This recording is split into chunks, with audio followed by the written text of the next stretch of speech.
there are several different myths and misconceptions being exploded in this video. One is just the idea that the poor are getting poorer. Okay, if we look at the left-hand side of this chart, look at the green lines, that does not show the poor getting poorer. Let's just say you look from 1995 to 2015. The two green lines, right?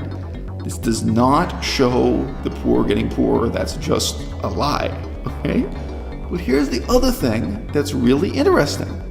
If we compare to the purple chart on the right-hand side, wow, what a dramatic difference the federal government makes. The lightest line, the lowest quintile line, instead of going up by only 32, has gone up by 79. Look at that lilac purple line, how much there's a look at the dramatic effect of government intervention and redistribution from the rich to the poor by that good old US of A. Take a look at the small numbers on the right-hand side of this chart. I can zoom in for you. They're between 2018 and present. That number has been hovering between 4% and 6%, right? Now, if you've been listening to left-wing news media like Cenk Uygur on the Young Turks, if you've been listening to campaign speeches and debates from Bernie Sanders, you will have the preconceived notion that this statistic you're looking at right now, the rate of wage growth in the United States, is at a crisis level. That it's so low, and that it's been so low for so long, that this is a unique crisis. This is a special problem the United States of America has, and that other countries don't have, or they don't have the same problem, right? And I've never once seen Cenk Uygur on the Young Turks, I've never once seen him make this argument or make this claim by presenting this number or presenting this chart and then comparing it to the charts from other countries. So you can see this in perspective, right? What is the average person supposed to think when they see this chart? Is 4% a good number? Is 6% a good number? Is this consistent with the dire warning Bernie Sanders is giving us again and again?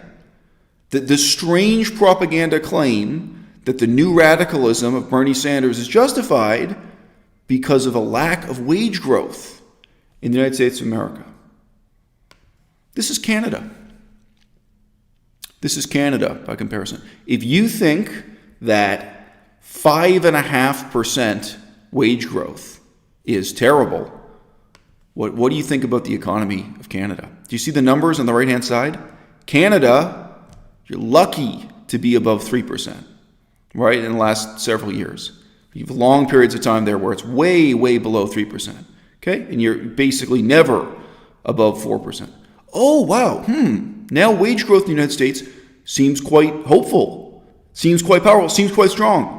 Now already we start to question, where did this idea come from that America's problem is wage growth? Here's Germany. All we ever hear about in the news is how Germany has this fantastically powerful, fantastically successful economy. And it does. All we hear about is how German car manufacturers are way more successful than American car manufacturers. And they are. We hear about how the German high-tech industry, from the pharmaceutical industry to the chemical industry, even they make many of the components that go into mobile phones. They make expensive microphones, all kinds of great equipment. Well, we hear nothing but good things about the German economy. We hear all the time that Germany is the powerhouse of the European Union economy. Look at the numbers on the right-hand side of the chart. Wage growth in Germany, you're lucky to reach 2%. Oh, now let's look back at the United States rate of wage growth. And you people have convinced yourselves, because you hear dishonest, carpet-bagging liars like Cenk Uygur and Bernie Sanders lying to you about this day after day after day, you've convinced yourself that America's unique problem, America's economic disadvantage in the world, is low wage growth. If you believe that, if you believe the United States is in a crisis right now because of lack of wage growth in the last 20 years, then What do you think about Germany? What do you think about Canada? Are they on the brink of a socialist revolution? Is the German economy just falling apart because of lack of wage growth when they're lucky to reach 2%?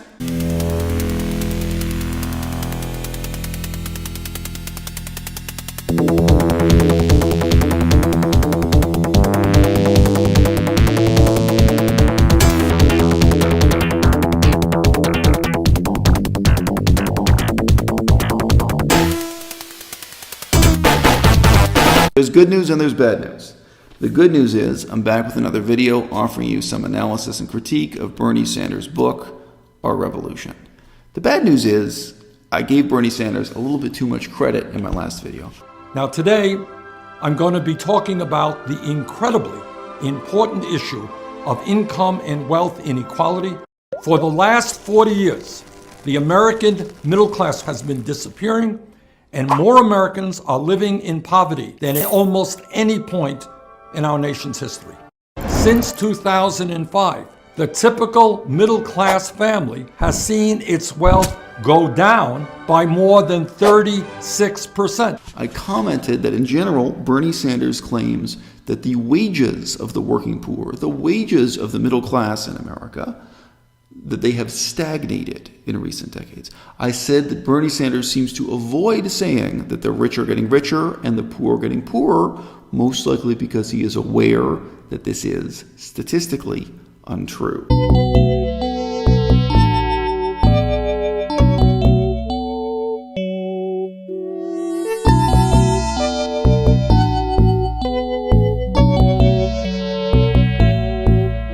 In the United States of America, I showed a whole bunch of charts to demonstrate this fact. Inequality is increasing, but inequality has been increasing because the rich are getting richer much, much more rapidly, exponentially more rapidly than the poor are getting richer. However, still doesn't mean the poor are getting poorer. That is a lie. But here I find on page 191 of this book, quote, "In the real world, the rich are getting richer and most everyone else is getting poorer." So there's a claim that both the poor and the middle class are getting poorer. Okay? I've already shown you guys charts to the effect that this is false. Many people just didn't want to believe what the charts showed. I got a lot of really idiotic fan mail or hate mail in response to that. I love that what some people wrote in saying, but those charts don't account for inflation. You're looking at a chart from like 1979 to 2010 or 2015 or something.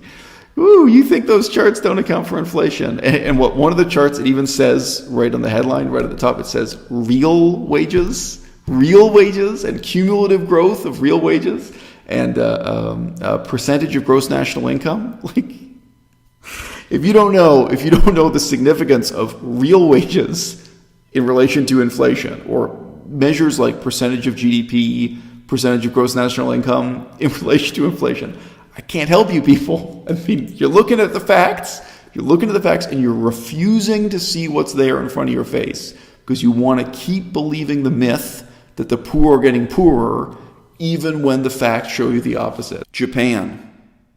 This is Japan. Look at the numbers on the right-hand side. Japan, one of the most vibrant economies in the world. One of the most impressive education systems in the world. Fabulous high-tech industry, fabulous export, fabulous car industry, the whole gamut.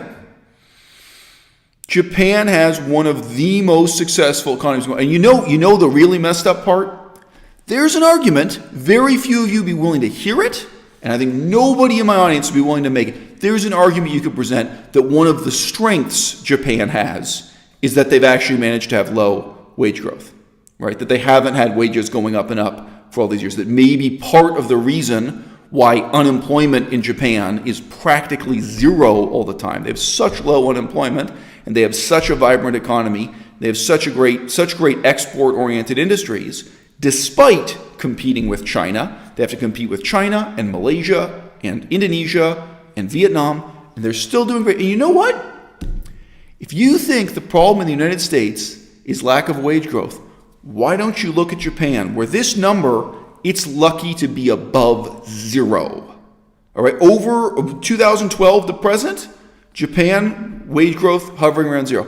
Now I have to put in a footnote here. Japan does not measure wage growth by the same metric the United States does. Wage growth doesn't have a standardized measure the same way gross domestic product does. It's not like there's one simple mathematical formula and all these countries are doing it the same way. They're not.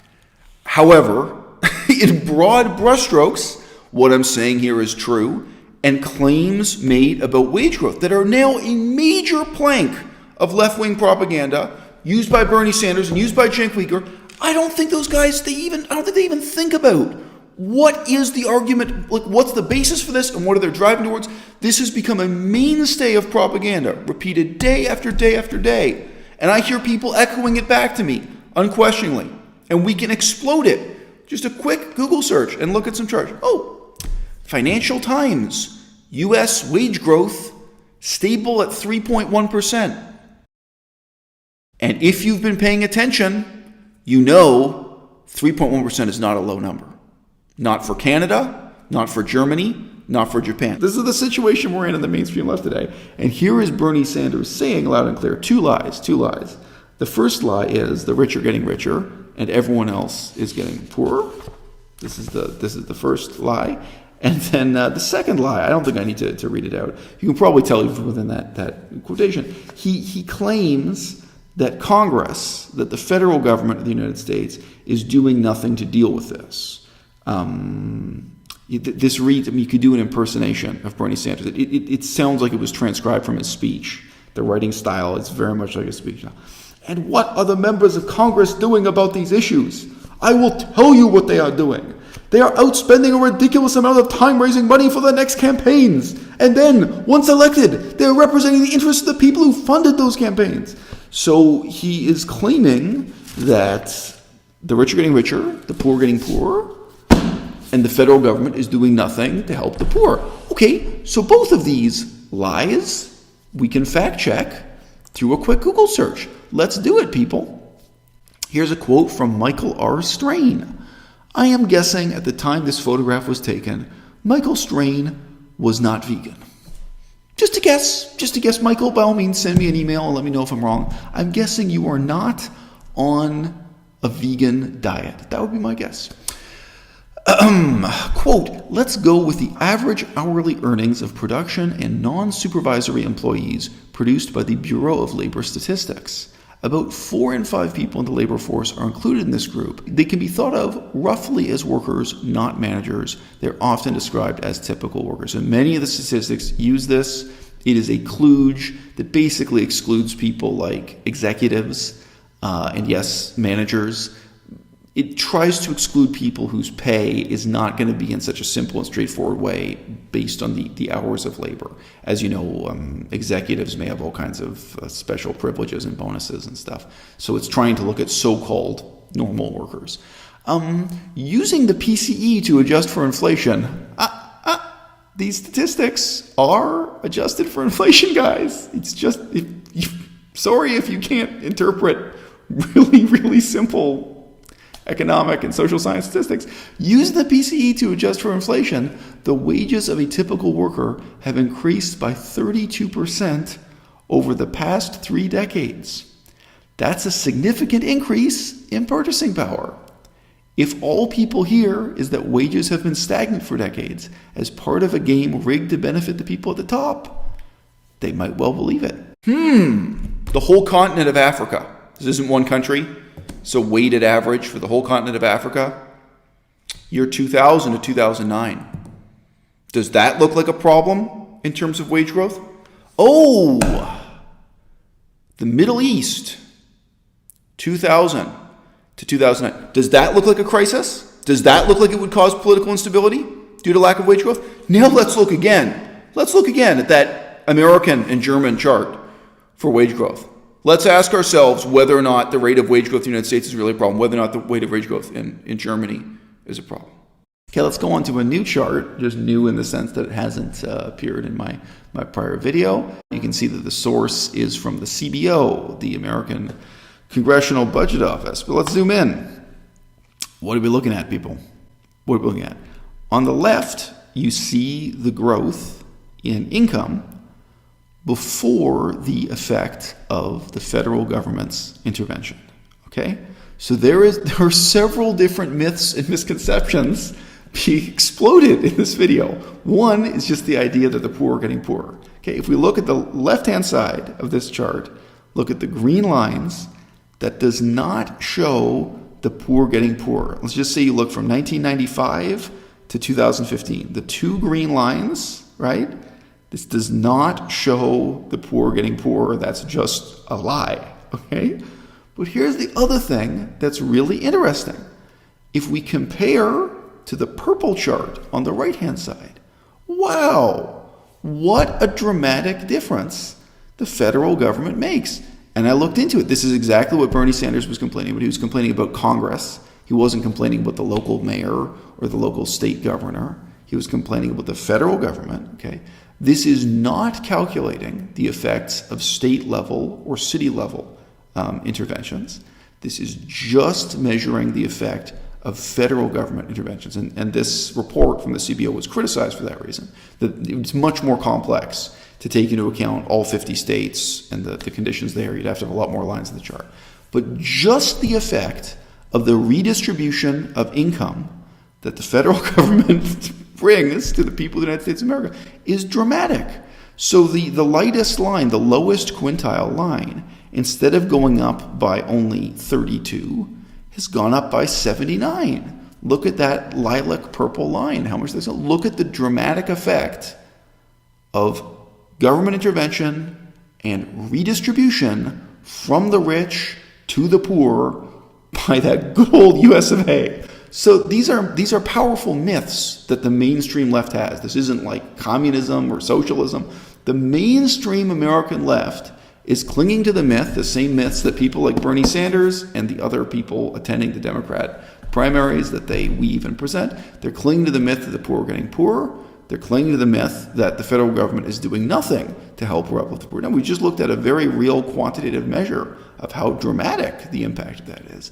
Since 2005, the typical middle-class family has seen its wealth go down by more than 36%.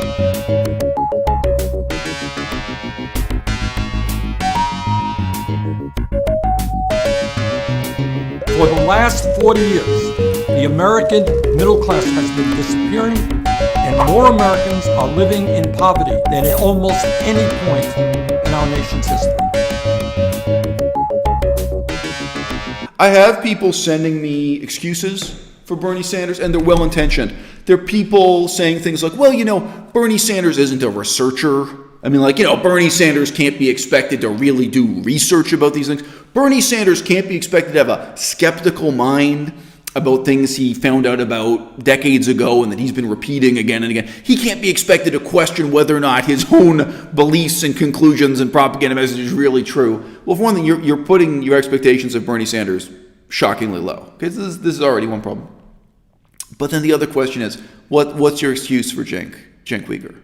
And a third myth, I challenge you in my audience to let me know if you've ever heard Bernie Sanders invoke this one. A third myth that's very important for the current generation is the myth that capitalism will inevitably fail, will inevitably implode, will inevitably collapse or tear itself apart. Why? Because allegedly, capitalism requires, quote unquote, infinite resources. Since profit can only be achieved through growth, a capitalist must always push production farther and farther.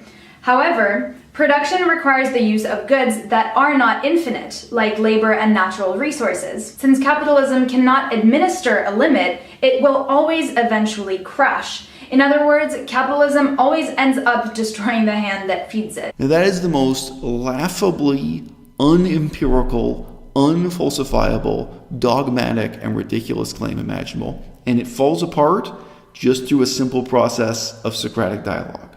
Like, okay, so what is it that capitalism requires? What factor does capitalism require to be infinite, given that throughout its entire history, none of the factors of production have been infinite, right? Capitalism doesn't need infinite labor, doesn't need infinite water, doesn't need infinite coal. On the contrary, the price mechanism in capitalism is very much tethered to the idea that all of the factors are finite. At least the amount that's available is finite, right? So actually, really from a strictly theoretical perspective, capitalism thrives on finitude and thrives on scarcity. It responds to scarcity with the pricing mechanism. But moreover, why would this claim be made just about capitalism? If this were true, if there were any validity to this claim that human society requires infinity to sustain itself, why would that be true of capitalism but not true of feudalism? Like, are you saying this is true of the United States of America, but it's not true of Saudi Arabia? How does that make sense? It's not true of like feudal Europe, year 1500 or something? How does that make sense? Why would this claim, if it's ultimately about, the things of this earth, like water and gasoline, why would it be that capitalism requires these things to be infinite, but not a communist system, a communist command economy like the Soviet Union, okay? Meaning a corporation will run out of resources to use, or that pollution will start to be so great that it will start to affect the costs of production. This is the natural outcome from a system that seeks to produce the most amount of goods for the least amount of money possible. Capitalism is a system that needs to perpetually grow, and perpetual growth on a finite planet with finite resources is impossible. When I look at Cenk Uygur, I feel the exact opposite way about him as most of the people in my audience and most people in his audience. I think most people on the internet who watch this stuff, they really appreciate Cenk Uygur's contribution to journalism. They appreciate the entertainment and political commentary he provides, but they regard his political career as kind of a joke, as kind of a distraction. I feel the other way around about it. I think Cenk Uygur has an incredibly important message to deliver about corruption, what he calls money in politics. I think he has an incredibly important political platform, not just in standing for office and election now, but also he's created various foundations really targeting this issue, really trying to communicate to the public. All of your problems, left-wing and right-wing in the United States of America, are linked to the fundamental problem that you have cash and carry government, that people pay for influence, that the private sector can buy outcomes, can buy policy decisions, that you really fundamentally need to change much more in American politics, much more than just campaign finance reforms. You need to challenge the assumptions on which the whole system works. I think that's a fundamentally brilliant, important, wholesome political message that Cenk Uygur, as a politician, he seems to be at the beginning of his career as a politician, not at the end. I support him on that 100%. Unfortunately, as a journalist, I think he has absolutely no credibility whatsoever. I think he's someone who comes on camera and has none of the self-discipline and none of the self-doubt and none of the skepticism and none of the intellectual rigor and none of the honesty necessary to do this job I'm basically doing for you right now for free. I'm getting paid like $5 a month at this point by Google, but I still have the honesty, I still have the rigor to just do this little bit of a Google search, to just question a piece of propaganda that I have heard repeated out of Cenk Uygur's mouth again and again and again on an almost daily basis for years. Cenk Uygur is the same guy who will come on camera and deadpan serious lie to you about the Central Park Five. And the most fundamental lie is that he'll pretend he knows what he's talking about when he never once read the police reports, he never once read the court decisions, he never once read the interviews and the confessions with the criminals. He never did the 15 minutes of research that I did on it. And you know what? At some point, we have to stop holding our political leaders to such abysmally low standards. It's not enough to say Bernie Sanders is better than Donald Trump. We have to move forward to saying either Bernie Sanders is right or he's wrong. Either Bernie Sanders knows what he's talking about or he does not. Either something is truth or fiction. And if you're dealing with fiction, you tell me, are these lies well-intentioned? Or is there some other agenda here?